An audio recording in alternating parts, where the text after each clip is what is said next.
Oh, you've got to get out to communities, that's the first thing. And the other thing is they have to actually see what you're doing.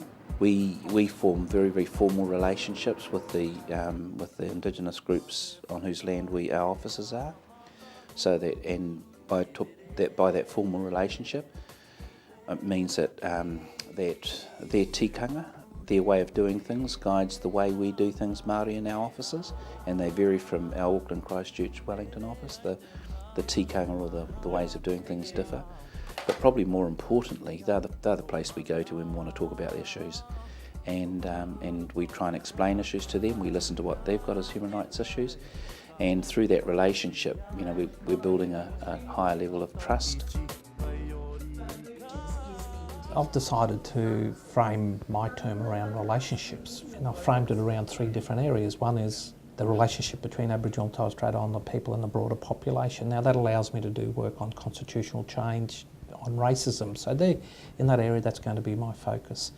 Our relationship with government, you know, I think it's the poorest it's been for years. So, you know, we've got to get those relationships right.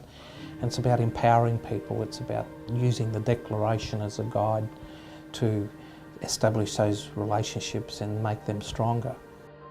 Third layer of relationships is within the Aboriginal and Torres Strait Islander community itself.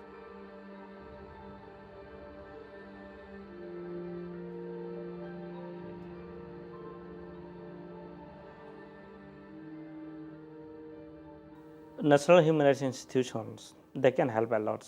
They can take initiatives through their education and training program.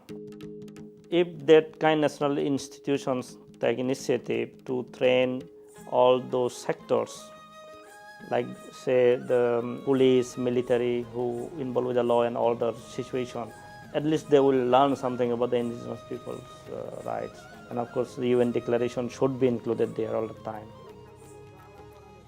You see, we always, the National Human Rights Commission, from day one, we say that we need to build a coalition with different civil society organizations and NGOs, because we don't have adequate human resources to address all the problems and to come up with all the different types of solutions that we need.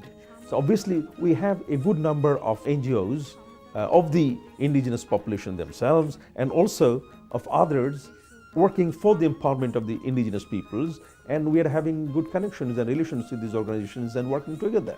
So now we are in a better position probably to negotiate with the government so that the issues and problems of the indigenous population of Bangladesh are addressed adequately and sufficiently, not only in the constitution but also in other legislation.